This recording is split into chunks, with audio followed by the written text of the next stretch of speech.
Quotation marks are curious. When friendly talks begin, you'll always find these little marks are busy listening in. Quotation marks enclose words, phrases, clauses, sentences, and paragraphs. Think of highway distance signs when you think of quotation marks. Whenever I see these signs, I imagine someone at the side of the road shouting distances to me.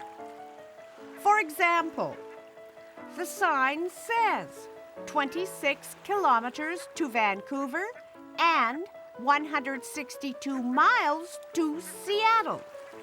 Now, let's discuss double quotation marks first. A trick for remembering quotation marks is 6s and 9s.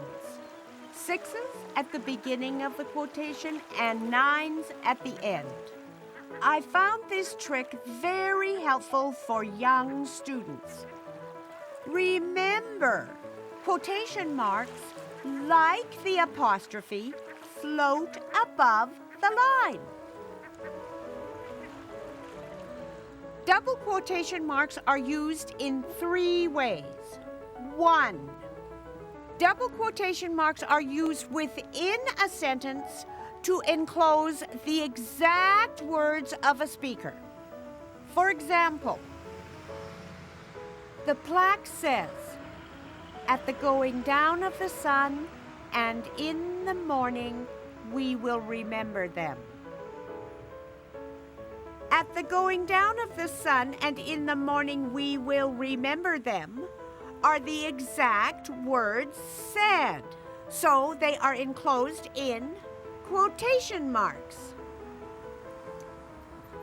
Remember, all quotations begin with a capital letter unless it is the second part of a broken quotation. Now, example. "I can see," said Mike the logger, "across to the mountains." "Across to the mountains" is the last part of the broken quotation, so it does not start with a capital letter. The punctuation that completes the quotation is placed within the quotation marks. Just as the comma after C is inside quotation marks and the period after mountains is inside the quotation marks.